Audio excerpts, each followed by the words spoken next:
2, 1. Hello, ladies and gentlemen, and welcome back to another episode with Boris and Dave, where we are going to be discussing here on Delusions of Grandeur another haunted film.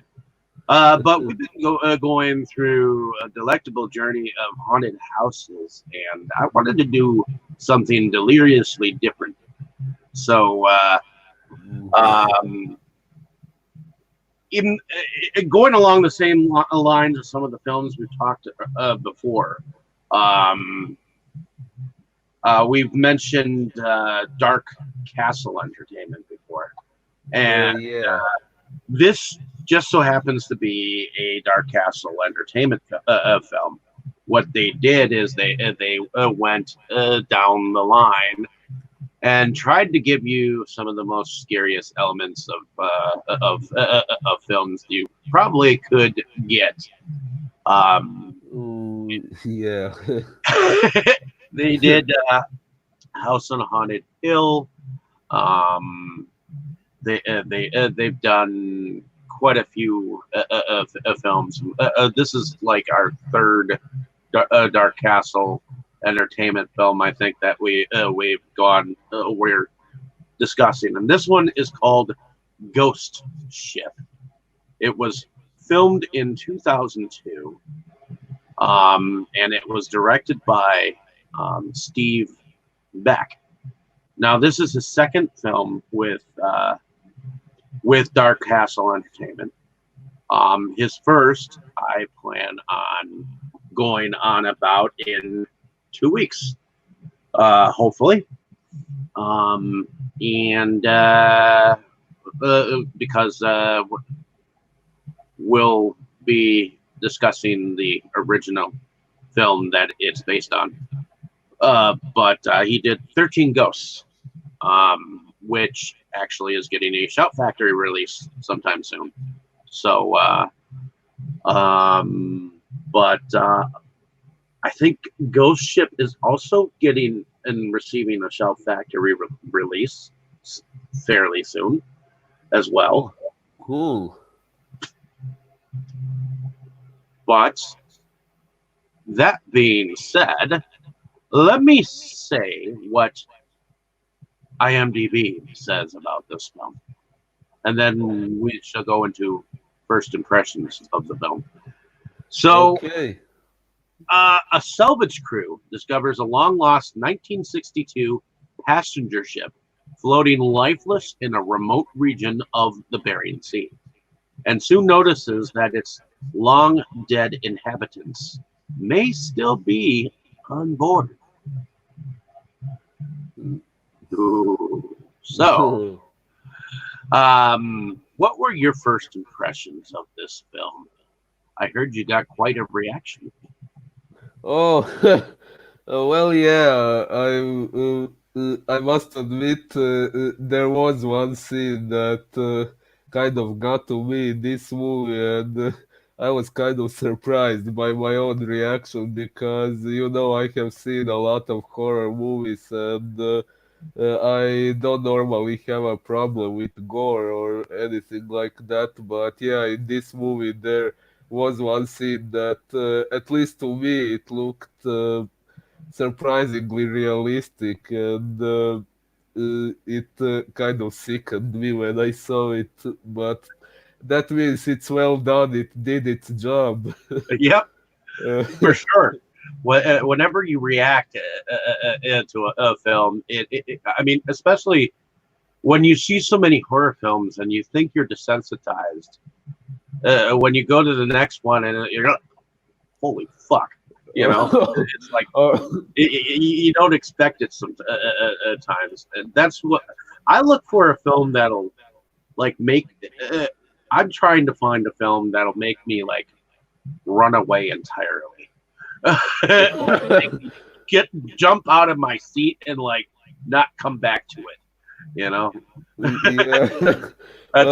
the fucker off or something like that. That's what I'm looking for, and I guess was this a first time watch for you? Well, I watched it. I watched it 2 days ago, and I thought we would have our discussion, but then it was postponed for today, and today I rewatched it. But You two still days ago, I'm sorry. What did you say? did you still get sickened at that part today, or were you a little better? Well, I did get a little bit sickened by it because the first time I was watching it, I wasn't properly focused on the movie because I had some personal life drama 2 days ago. But yeah, so I wasn't fully focused on it that day. But now it felt a bit more vivid, that scene. Yeah. Yeah, when you're focused on a movie, that's when it happens. and Yeah.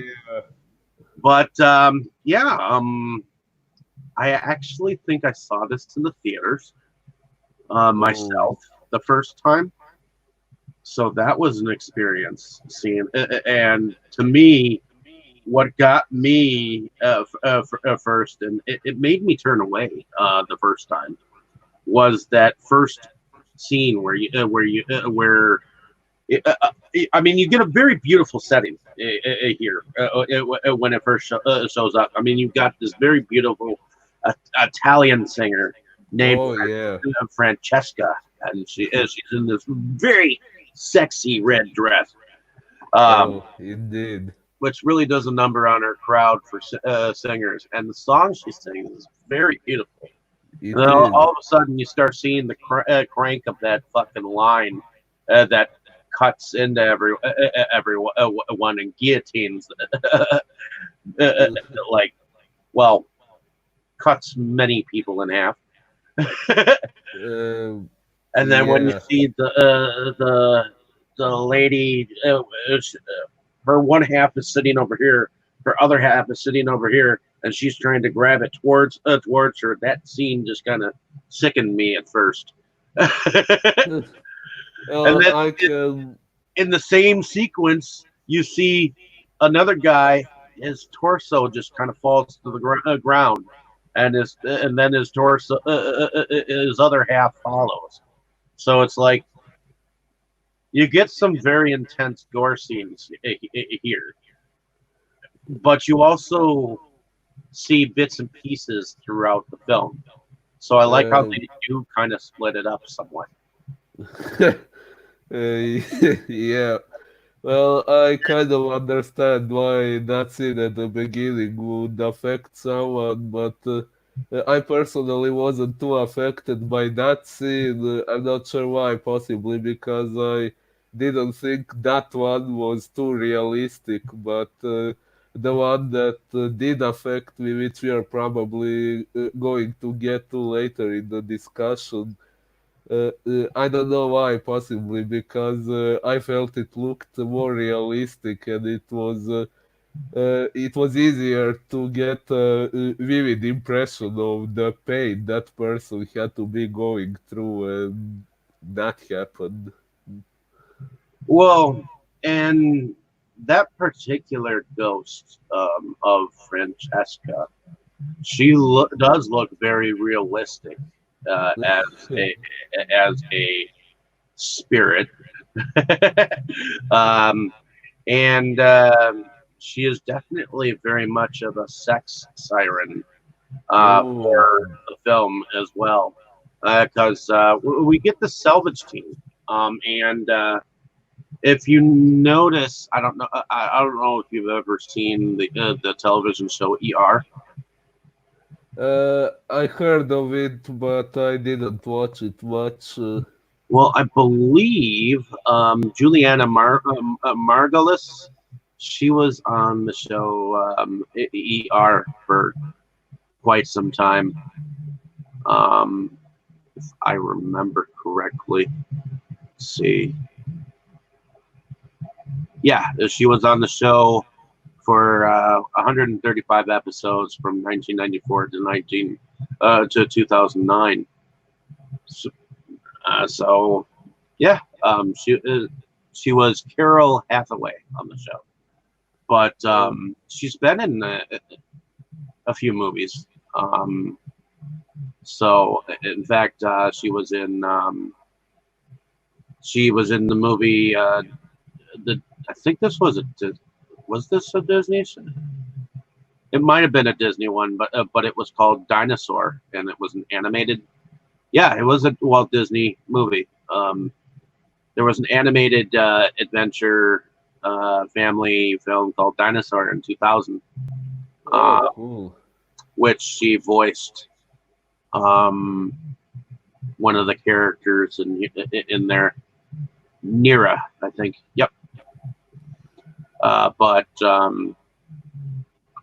she did some various stuff in between while she was working on ER, Paradise Road.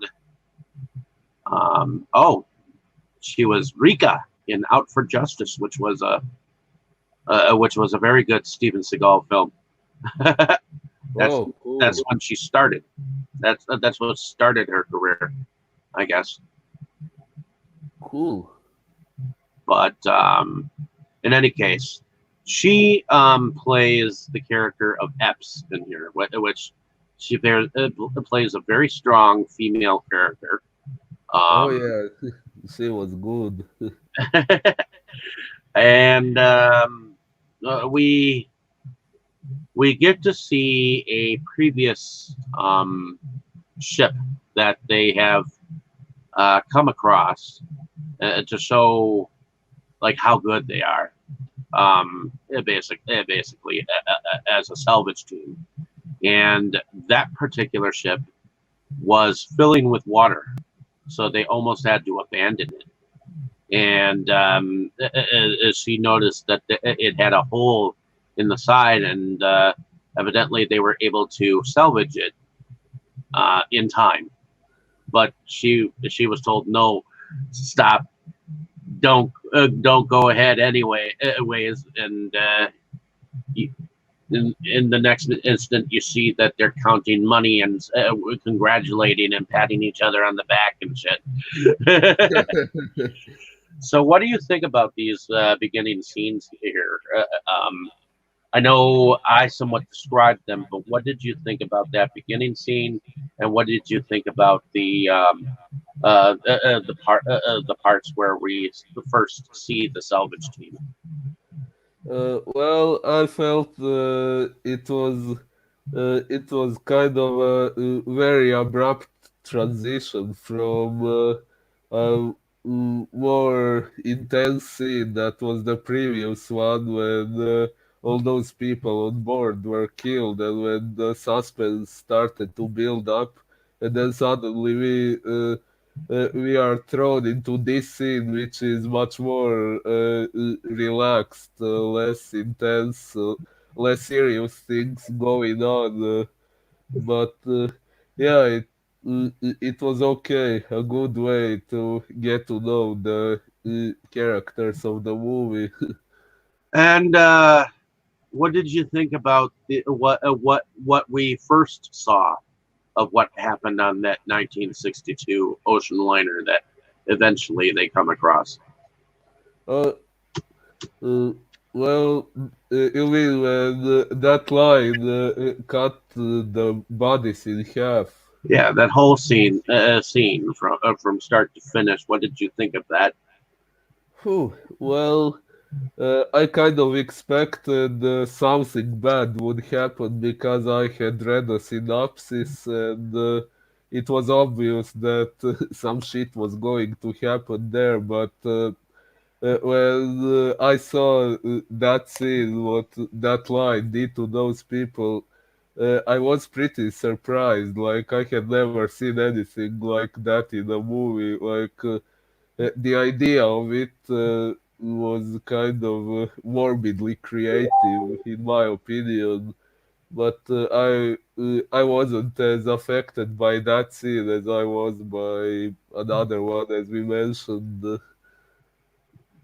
Mm, But yeah, it was pretty good at building some suspense and making us wonder what exactly happened there.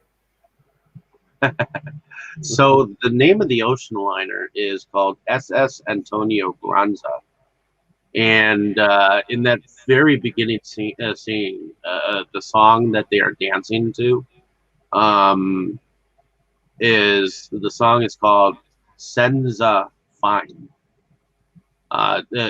Just to clarify that.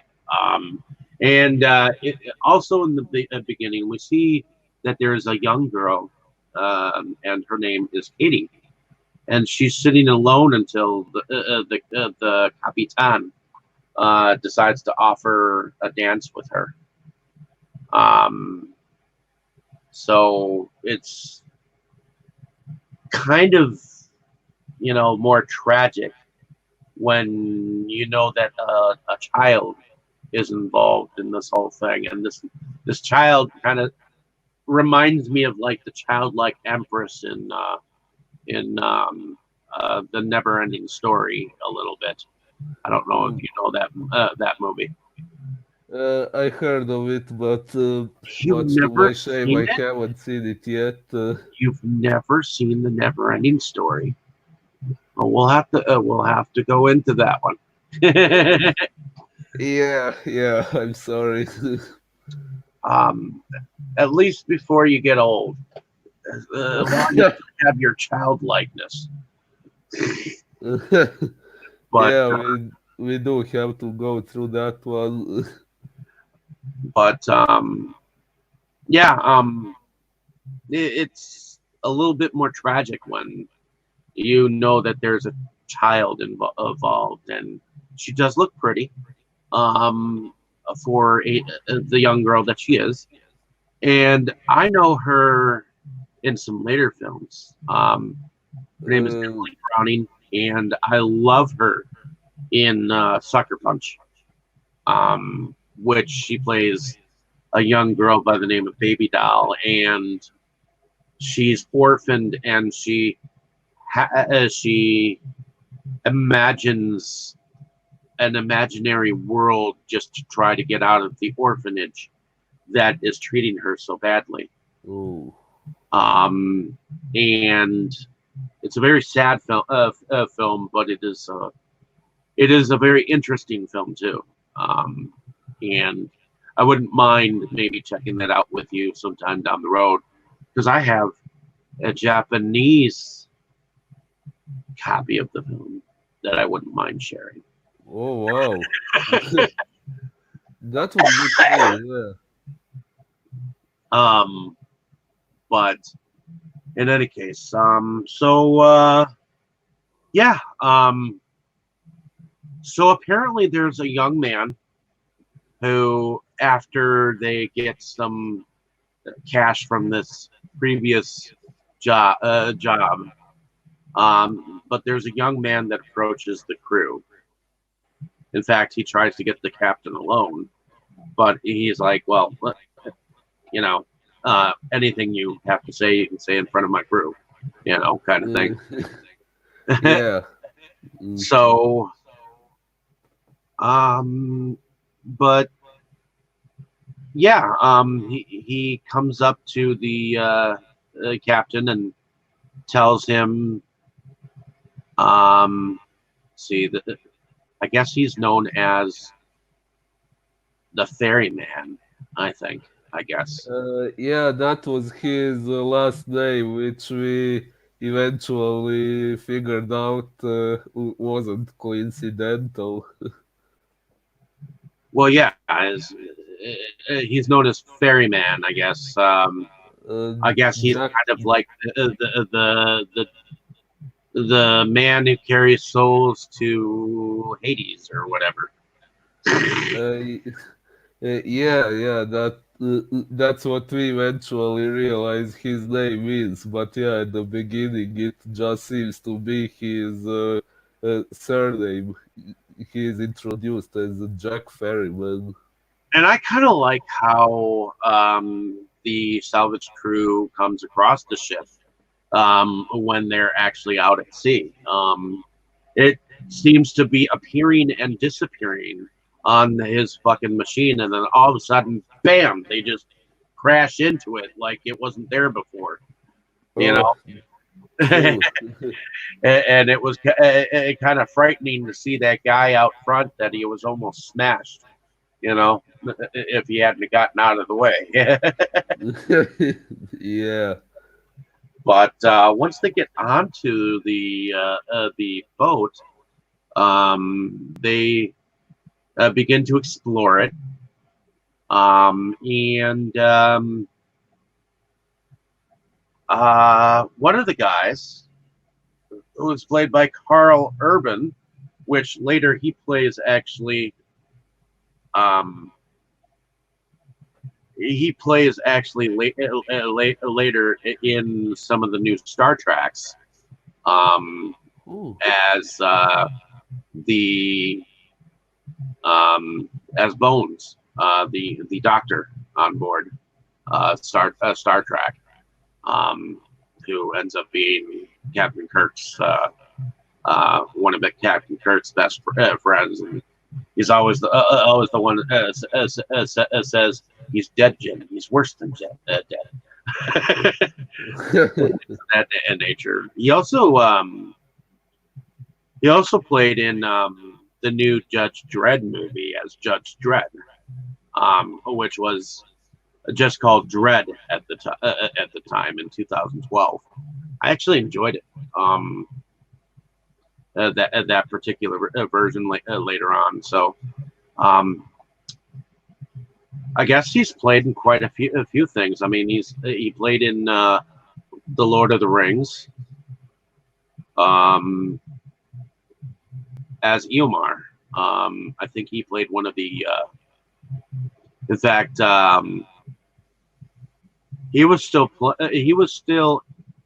playing. I guess he showed up in the Two Towers at the same time, and I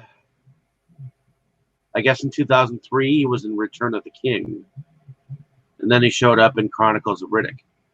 Yeah, Oh, cool. so interesting.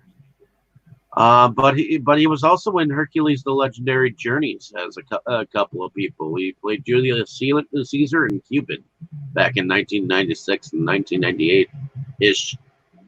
So, Cool. but Carl Urban, his character, um, started to go forward into the ship, and his foot fell through the ceiling. And Oh, while his foot yeah. fell through the ceiling, Epps saw the little girl look up at her. And at first, it seems like the little girl is the perpetrator of the ship. But then we realize later, as they're taking the gold onto the smaller ship, that she's trying to actually warn them. What do you think about that? The fact Oh, that she, at first, it seems like she's a benevolent spirit, a more violent spirit. well, she's actually a pretty interesting character because the first time I was watching the movie when I didn't know what to expect, that scene gave me a very different idea of what was going to happen from what actually did turn out to have happened in the end. I originally thought when she appeared there, still in the form of a little girl, I realized that she somehow died on that ship, in spite of the fact that she wasn't cut in half, that she survived that incident. She still somehow died eventually, and I thought before we found out exactly what happened, I thought that she had starved to death on board, surrounded by dead bodies, and that ending like that was why her spirit was still there, still haunting the ship, and so on. But yeah, eventually we found out it was something entirely different. Well, yeah, that was actually quite a violent end for her. I mean, why did they choose to hang her? I mean, what did she do entirely? And Uh, the fact that the singer was involved with the whole thing too. Um, of what went on because apparently, all right, so spoiler alert, ladies and gentlemen, because we're going to spoil the shit out of this movie yeah, true. if you don't already know about us. So definitely use this discussion as a guideline and see the movie first, and then come back and start about here to see if we got things right and if we discussed it right.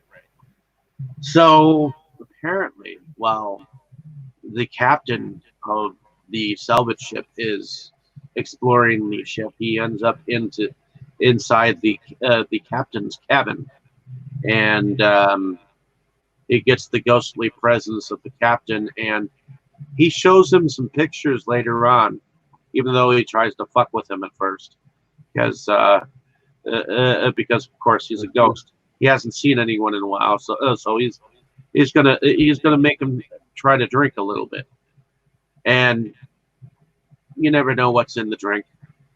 Um, Yeah, so or and food. depending on how old the liquor was, it could probably in one drop make a man drunk. So, Possibly. but yeah, we get a scene where he sees a drink that has been poured, and he looks in the mirror and he sees the face of the captain. So that kind of makes him jump a little bit. And the black guy, he's apparently supposed to be getting married in real life, and I guess he's getting hauntings of Francesca while he's out and about. He finds a a cigarette that has been lit with some lipstick, Oh, and um, he swears that there was a woman or something haunting him, and everybody kind of just knocks it off as or jokes about it, and uh, doesn't really entirely believe him. And yeah, um, so but Epps starts getting a little close to the Mr. Ferryman, the guy who got them involved with this ship to begin with.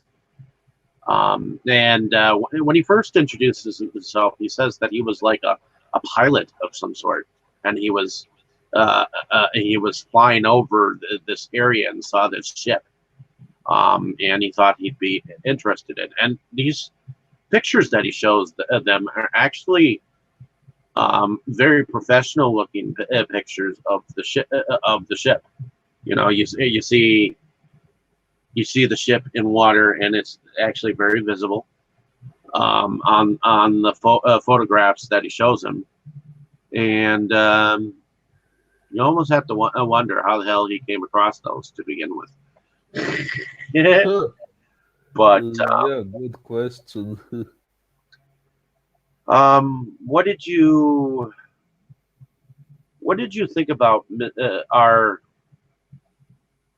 dude that told them about the ship to begin with? Do you think he's kind of an asshole, or at first? I mean, did you think that he would end up being like the person that we'd hate the most? No, I didn't see that coming at all. I mean, I just got the impression that he was a man who wanted to make some money, but I wasn't thinking much about that. Like, who doesn't want to make money after all? And yeah, I didn't think he had that kind of agenda, or I was really surprised when I realized he was a supernatural being. That was something I really didn't expect. Well, and it wasn't until Epps actually fell into the pool and spilled her blood on the bottom that I think that the ship started to come alive. It's like the ship needed blood to help its way back to life, even though Ooh. um, even though they were already messing with the engine to try to get it back on board and all that jazz, because originally they were going to salvage the ship, but then they found out that there was gold on board. What did you think about that? The fact that they found gold, and oh, what did you think about the way in which the gold came on board? Oh, well, that was pretty surprising, and eventually it turned out the gold was what led to Ferryman being exposed. And yeah, funnily enough, when they saw something moving in that area, in where the gold was, I kind of expected it would be rats or something like that. So that was a little predictable. But then, yeah, when the captain revealed the story to Murphy and uh, when things started to unfold, that was pretty surprising. Yeah, I liked that little exchange. The fact that he didn't have to say anything at all. All he had to do was just produce a couple of photos to tell him the story of what actually happened. Because they had evidently run across a totally different ship that had the gold, and the gold came on aboard, and I'm assuming that they infiltrated and mutiny um, of the crew that was on board already.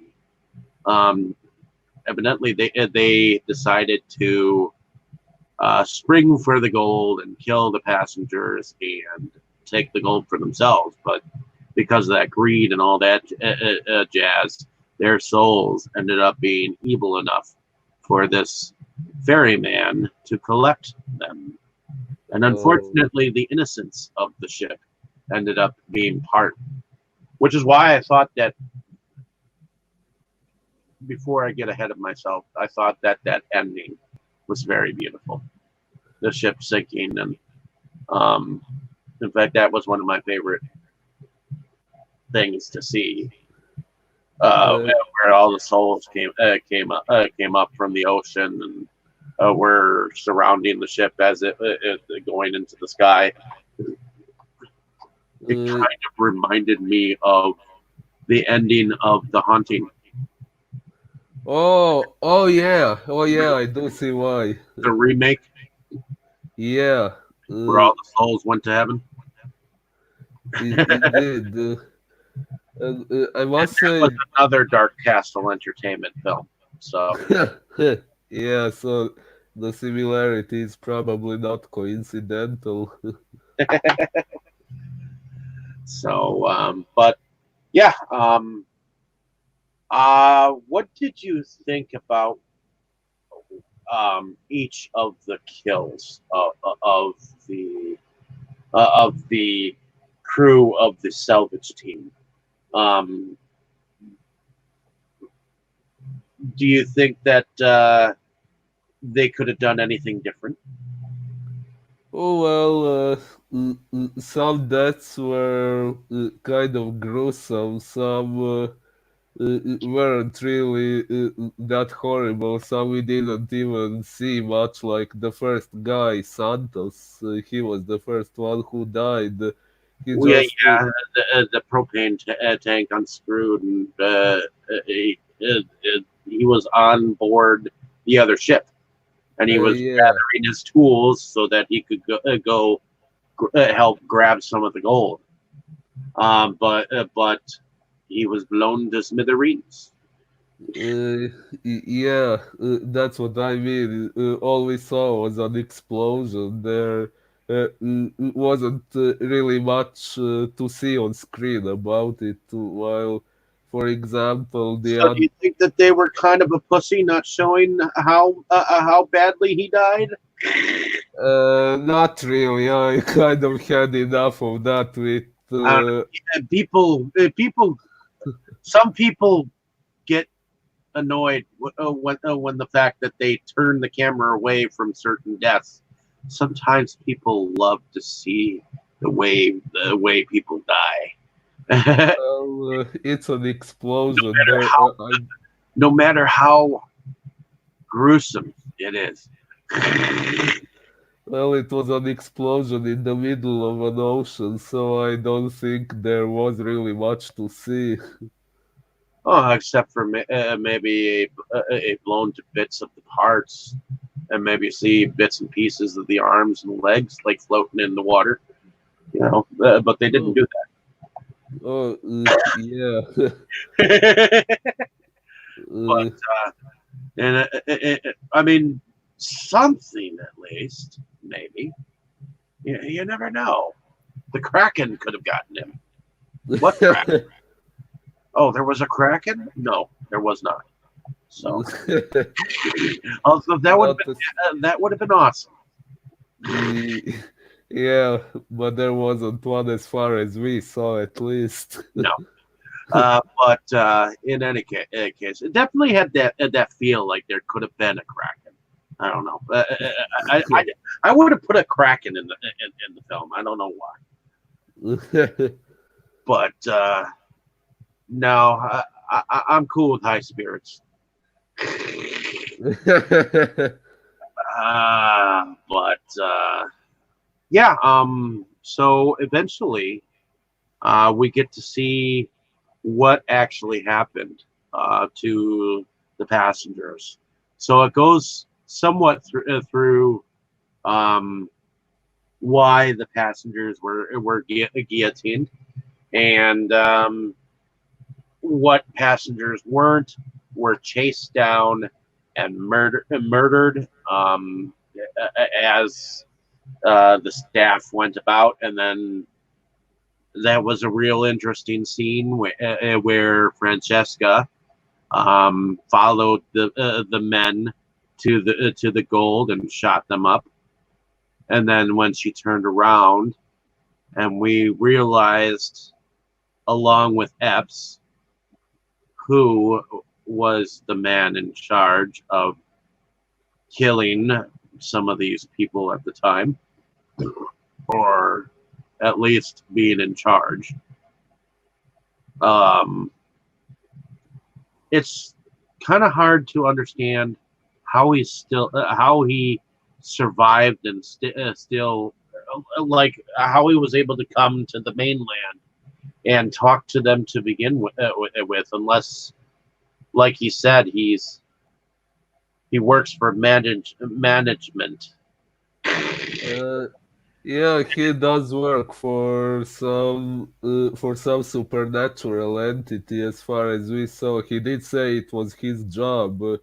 I think he mentioned that Collect he died souls. at one point. Yeah, And he yeah. offered her a chance to survive, and she did, and she didn't take it. But I like the fact that for some reason he was able to start his soul catching again in the end. Yeah, it was really interesting altogether. Like she didn't manage to destroy him, but at least she managed to destroy how far he had gotten until that point by releasing all the souls he had collected. Correct. And I thought it was a very interesting. Oh, I always enjoyed the moment where the black guy was entranced and following the naked uh, Francesca, and then he follows her to the elevator shaft, and he goes to try to hug her, and he just falls down the shaft and to Mm. his death. That was kind of a gruesome. Uh, and then when she turns around, you're like, "You." Uh, Yeah, well, the part when she turned into a scary ghost, it wasn't really so surprising to me because actually, when she started to make out with him and so on, I was immediately reminded of the scene in Return to House on Haunted Hill where there were those two female ghosts. Which appeared sexy at first, but then turned into these Mhm. scary abominations. And And every so, and remember what I said at the time. I said that scene reminded me of the scene in The Shining, uh, where Jack Torrance was in room 237, oh, indeed, and yeah. he kisses her, and her body turns into something extremely unsexy. Indeed. Yeah, so that part wasn't so surprising. I mean, when Francesca turned into a scary ghost, that wasn't surprising, but the whole story of Greer's character that led to such an ending was interesting because there was this whole subplot of him planning to get married, but every time he saw a picture of Francesca or heard her voice or something, there were some implications that he didn't truly love his fiance, and a part of him was willing to cheat on her, even if it was with a dead woman. And if Oh, it wasn't like, yeah, if it wasn't like that, if he had genuinely loved his fiance and if he had been loyal to her, he wouldn't have ended the way he did. And maybe. that was something, well, yeah, maybe something else would have happened, but he, Who knows? At least with him, I know he definitely started out with the on affianced story, and of course, when he mentioned that he thought he heard the most sexiest voice on earth, and they're like, "Well, you're about to get married. You're obviously going to be thinking about the single life at this moment, dude, before you hit jail time." yeah. Something to that effect. But yeah, I mean, I I liked the scenes where a little bit before that, where you see that the room is dilapidated, and then it starts to make it look like the room is like this immaculate room again. Make it look like it was once before, Oh, indeed, that was a pretty good scene. where it looked like the table was readjusted. And, everything started to become new again. That I- was an interesting scene. I liked that. Kind of reminded me of when I saw the Titanic, just a little, or the movie Titanic, Oh, interesting. because that would go in between shots of like um, the parts that they found underneath the sea, and some of the parts that um, they could actually film on board a ship that looks like the. See, at the time, they had actually used a ship that actually mimicked the way that Titanic looked on the inside. Yeah, there were some Titanic references in the movie, like when they mentioned an iceberg and so on. Oh yeah. To me, when it came to the sinking, that's kind of what I thought about. Thought about. The thing is, it didn't sink like the Titanic it did. The Titanic Oh, had compartments, and when the iceberg struck it, um, it filled up most of those compartments, and it bobbed maybe a little bit, broke in half, dragged down a little bit, righted itself again, and then sunk straight down. So I know a lot about the Titanic. I love everything thing to do about it. For some reason, I've got a uh, lot of documentaries on it. oh, interesting. That story was a little too tragic for my personal tastes, but I do see why people like it. It is very impressive after all, but what I like especially about it is the theme song. My heart will go on. Of course. uh, but in any case, so yeah. What did you think about this as a horror film? Did you enjoy it? Oh, yes, yes. I would say I did. Like I said before, after so many horror films I saw, this one managed to make me feel sick for a moment. And now we have discussed enough about the movie that I can say what it was. It was when we saw the way Francesca died, when that hook got through her neck and lifted her up. The way it was portrayed was really gruesome. Like usually in horror movies, when there is something like that, we see a lot of blood, like unrealistic amounts of blood, and in this scene, there wasn't so much blood, and as they say, sometimes less is more.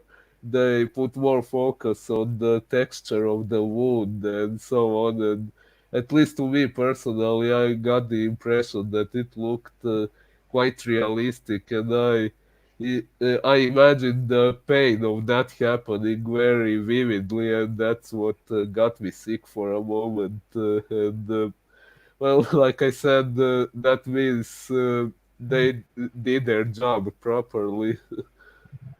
Which is Uh, surprising because at the time that this was released, um, the poster, I guess, that they released it with was similar to that of a 1980 film that I know called Death Ship. Um, ooh, very similar, which I do hope that we eventually do cover. It's a similar film, um, but it was done in the 1980s. Um, it was not very well received at the time. oh, That why? it came out. Apparently, Rotten Tomatoes gave it a 16% approval based on 127 reviews. The consensus states that with a plot as creaky as the boat, Ghost Ship fails to deliver the scares.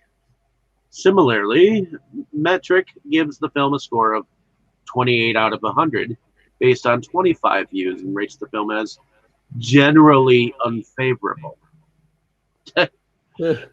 Well, Audiences polled by CinemaScore gave the film an average grade of C plus on an A plus to F scale. well, I don't really rely so much on reviews because my personal opinion of a movie tends to differ from what the majority thinks about it. I mean, you know me, you know there are quite several movies that weren't very well received, but I really like them a lot. So, Here too. I mean, I really enjoyed this film, though it didn't scare me the way I wanted it to. It definitely played out and moved the way I liked, and I do enjoy repeat visits of this film. It is kind of nostalgic because it is a very um simply intent. It's a slow build of fear to me because you get that guillotine slice and gore effects there, um, and you get to see Francesca topless. You get to see um, her get hooked like a fish. I mean, yeah. you do get to learn that um, the child has in fact been hung herself. Whether like a fish, I don't know. Um, but her death was kind of gruesome from Mm, what you expect. uh, Um, to me, I thought the more sometimes when you kill the way that happened here, like the captain, he was left in the hold in a hold somewhere. Well, he was drowned, and you saw his body after he died. So the fact that some of that was predetermined deaths that happened already, just to give you the suggestion that the death that happened was violent. The intent was there, so the intent to show you the violence was there. The suggestive nature of it, the suggestive violence. mm, yeah.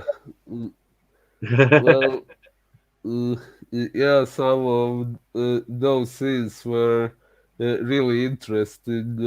One thing I liked about Katie's character, the little girl's ghost, was the whole thing about how they didn't manage to turn her into a murderous ghost because she was innocent when she died. That was an interesting concept, in my opinion, because most these other ghosts were attacking people and killing them and so on, and but it was implied that they all were sinful before they were killed, and that was why, as it was said, they managed to mark them, which supposedly meant they turned them into murderous spirits or something like that. And the little girl who was innocent when she died, she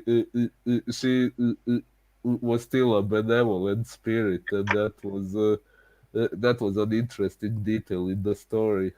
Yeah, because I mean, she scared Epps into falling into the pool. So I wonder if she was playing both sides, devil's advocate, just to keep the head ghost happy while still trying to help the fate of the ghosts that have been collected, which is funny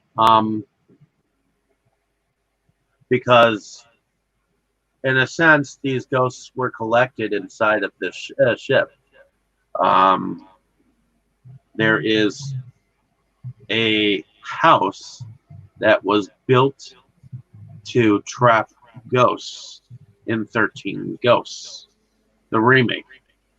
Oh, I heard of that one, but haven't seen it yet.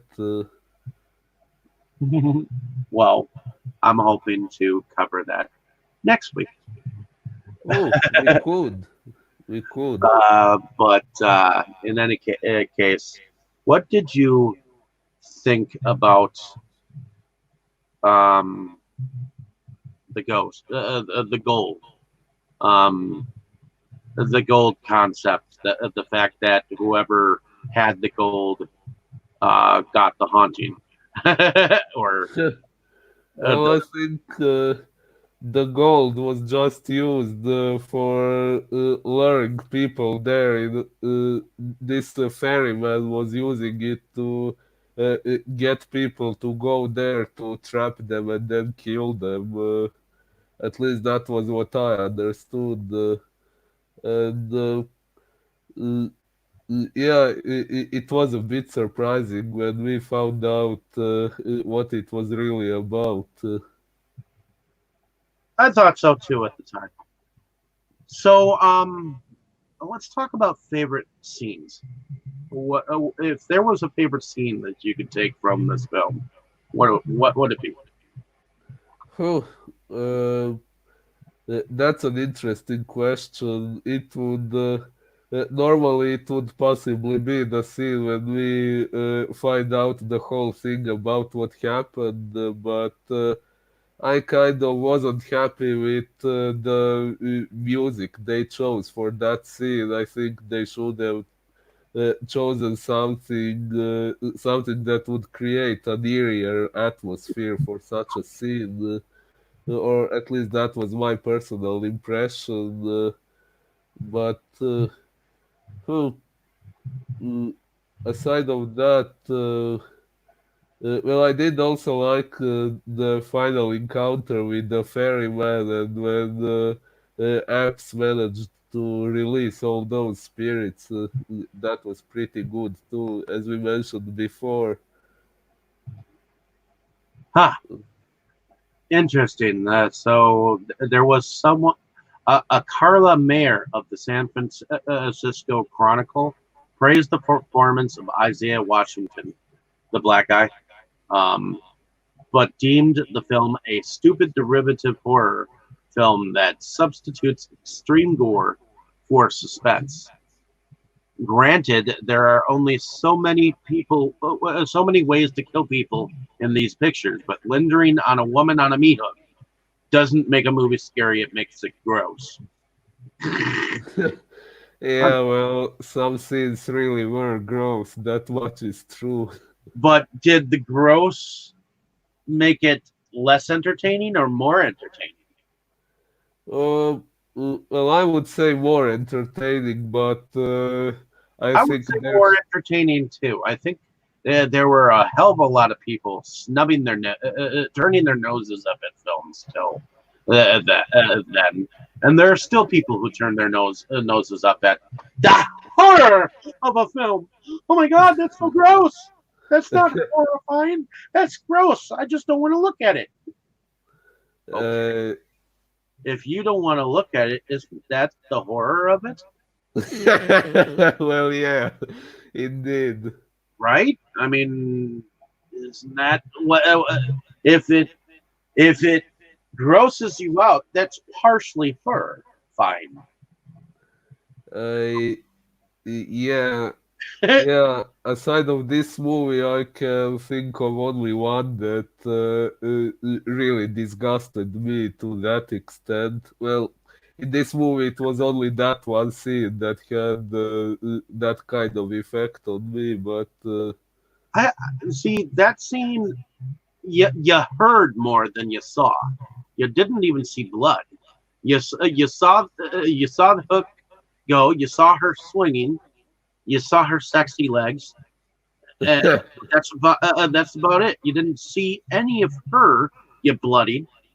You just saw the hook go in. You heard the crunch, and that's when you cringe. You know that that as it went as you think it went in. And then you see I, her swinging side to side.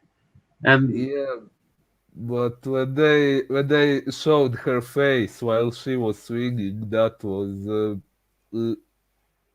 was kind of gruesome to me. trying to think, did they? Did they? I'm just going back here. Let's see. Okay, here's the. I like the music here playing too. They show her face looking at him as he's coming towards the net suit, and he kisses her, and then turns her, and then you see his eyes open, and then that hook just comes off.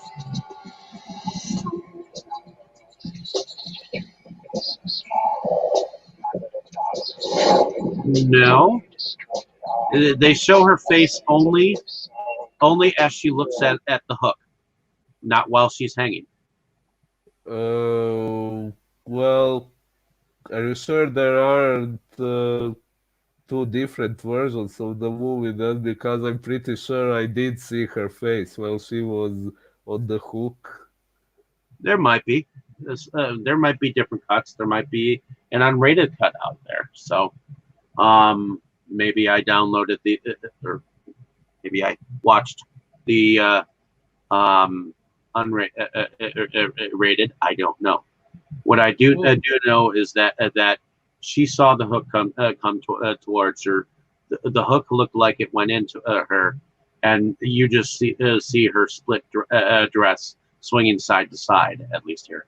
So I didn't see her face while she was swinging side to side here. I will look it up after our discussion. Interesting. Now I really wonder if there really are multiple different cuts of the movie. Right. So, but in any case, so the film was filmed. I just wanted to say that the film was filmed in Columbia, British Columbia, Vancouver, in Canada, and Queensland, Australia. Um, and it was theatrically released on October 25th, 2002. I guess it received largely negative reviews from all critics at the time. So, Oh, why? uh, just because they didn't like it.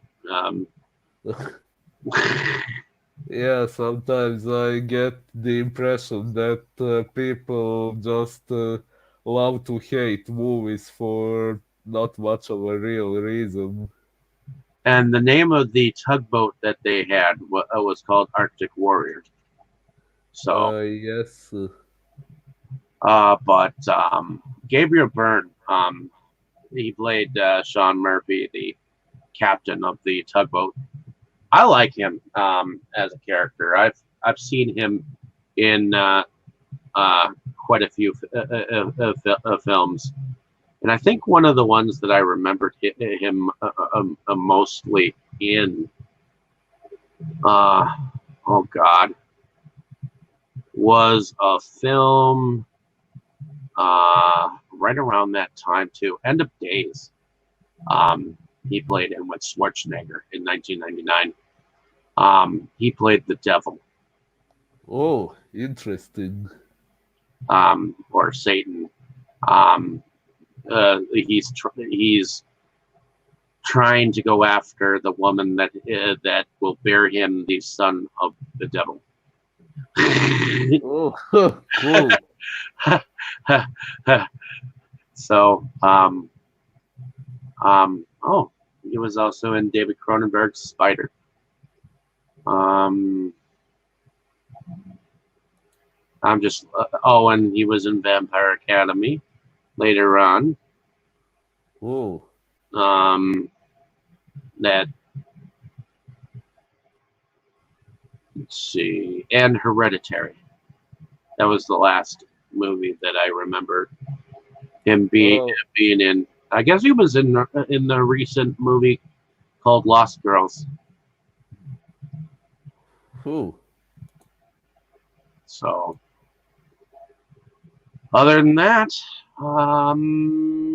did you? Okay, my favorite scene. I guess if I had a favorite scene, would be probably that hanging on a meat hook moment. That was pretty sweet. But I also like the original guillotine scene. I mean, you got the woman laying on the ground, looking at her other half, trying to pull it towards herself. That always sticks in my mind. Oh, No, yeah. no matter what. When I think about a film as haunting as it is, and I can't help it, I have the hots for Francesca. So um, I, Well, I'm sorry, my love. well, who wouldn't? Francesca is pretty hot. Yeah, I think everyone would have the hots for her if she hadn't ended the way she did. Well, and I really like that song at the beginning that she Oh, said. I mean, I think Italian singing is very sexy. Um, it did. to be honest, and that songs. I don't know whether she sang it or whatnot, but Senza Fine. I'm gonna find that song and listen to it after this. Oh, you can send it to me as well. Well, I can tell you're a man. Anyways, um, yeah, I thoroughly enjoyed this film, and I definitely recommend it to those out there that have not seen this film. And just ignore all of those negative reviews out there. This film was entertaining, and though it wasn't scary or anything, it's at least watchable enough and haunting. Not. I mean, nothing ever truly scares you, to be honest. Mm, I mean, you may jump at certain moments, but to me, things don't really scare me that much. And me neither. that movies that people recommend that scare them, I look at some of them and be like, really? That's pathetic. Well, That I guess scared the shit that's out of you?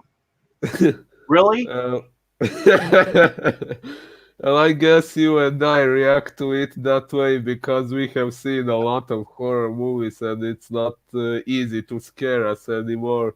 Well, no. Some things Once can you be. once you see things enough, and you watch things enough, you kind of get desensitized by it. But that doesn't mean that the interest in seeing the different scenes deteriorates. Like there are certain scenes in certain films that I still can't get over how the fuck they did it.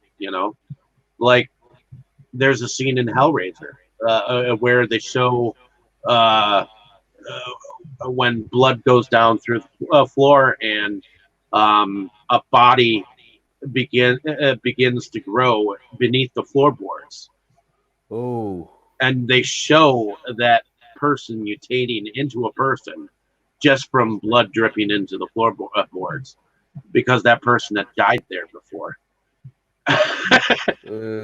yeah. But Yeah, it can be pretty it took a impressive. shot at the moment right beneath the floorboards, and you see this mutation. First, you see the heart, then you see the brain, then you see the outer casing of the human being formed, because that's just how the film was. So Mm, the person had been in hell before, and blood started it coming back. So, but you have to see the film to believe it. I don't think you saw the film, so I won't say anything more than that. But The Okay. Hellraiser series is a series of films that you don't take lightly, especially the first one. A couple actually. The first couple are really dark.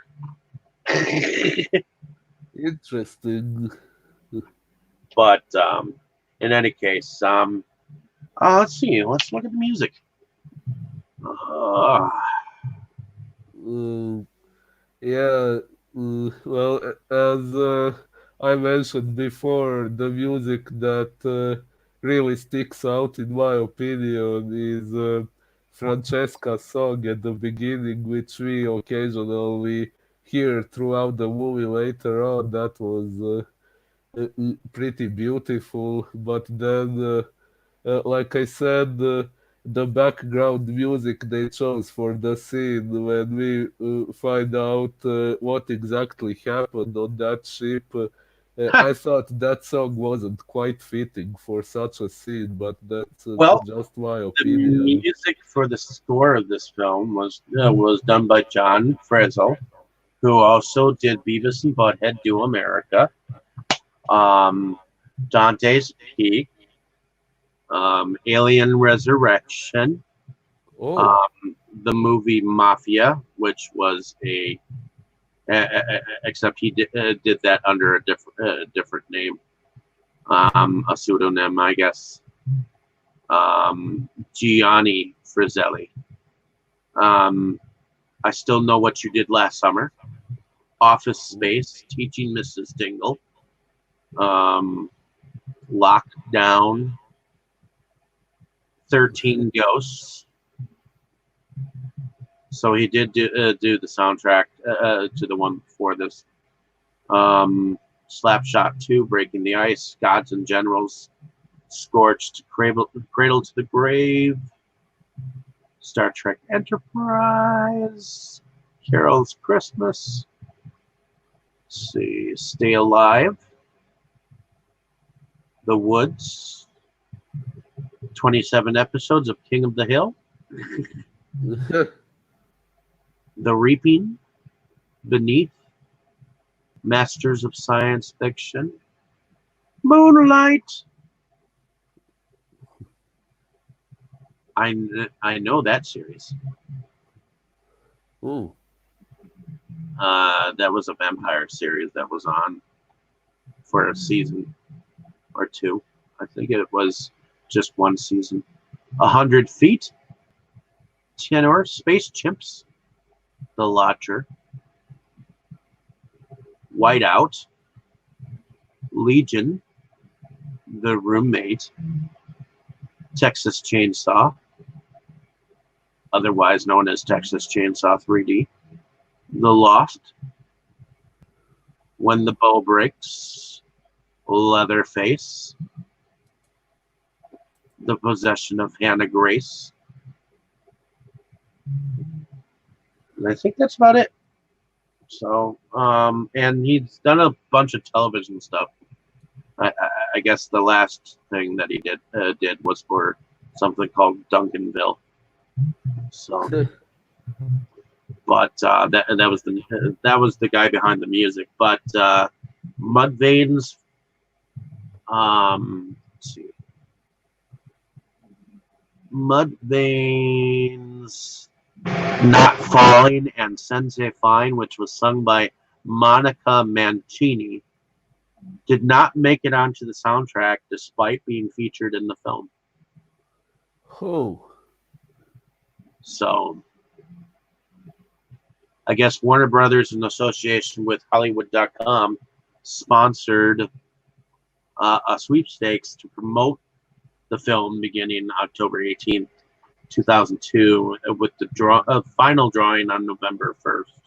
Applicants could enter for the chance to win the grand prize, dubbed the Ghost Ship Prize Package, of promotional merchandise consisting of one Ghost Ship baseball hat, one spinning skull mug, one Ghost Ship shower CD player, and the Ghost Ship soundtrack. The runners-up would receive just the baseball hat and mug. Whew.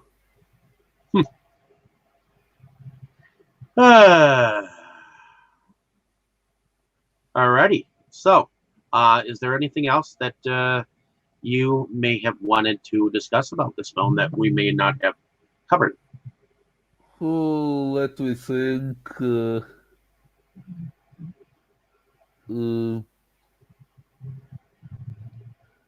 I'm not sure. I actually think I did say everything I wanted to say. Alrighty then. Well, thank you for listening, ladies and gentlemen. It has been a pleasure. I personally enjoy returning to this film. I get a kick out of it. It's sexy. It's gore.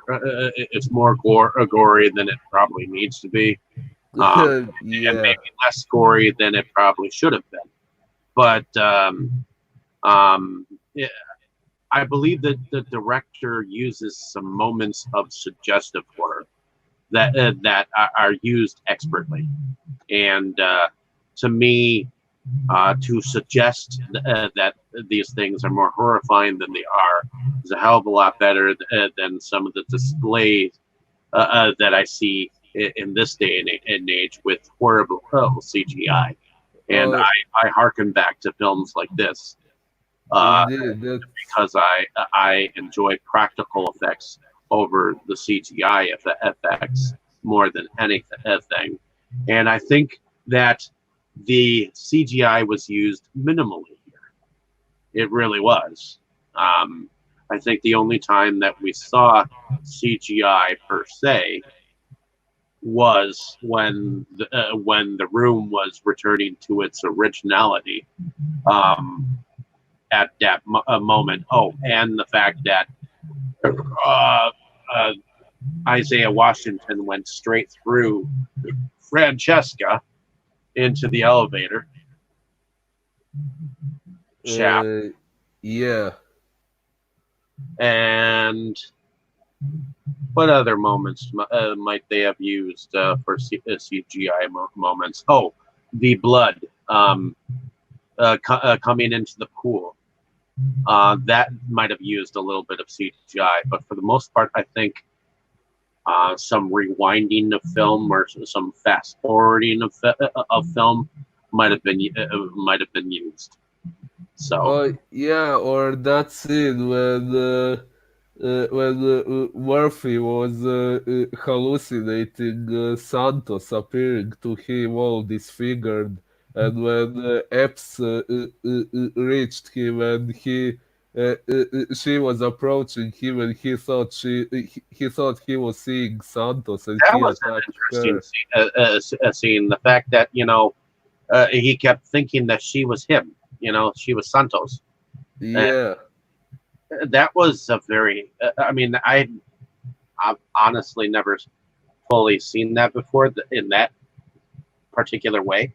So, um, before this film, maybe it has been in previous like 1980s films, but not to this extent. And I loved the makeup on Santos's face; it looked so real. So, Yeah, definitely. but in any case, yeah, definitely check the film out, ladies and gentlemen. Ghost Ship. It was an entertaining film. It may not be horrifying, but I think you should give it at least a one-time watch, if not more. I certainly enjoy it. There's not that many in its genre, so Indeed, just make sure you're not I think too. that I think that films dealing with ghostly ships are kind of a rarity, at least up until the Pirates films. But definitely keep an eye out for this film if you have not watched it. Um, so thank you for listening. Have a great day, evening, or morning, wherever you are. Thanks, Boris, for coming on with me once again to discuss this tale, and hopefully you enjoyed it. Did you? Oh, I did. You're welcome, and thank you for having me, and thank you everyone for listening. Most assuredly. Like, share, and subscribe, and hopefully, when if you come across a ghostly ship, it'll let you go back to back home. Hopefully, the only ship that you're ever on is an amazing ship with an amazing crew and an amazing meal. And let me know about the steak and veal.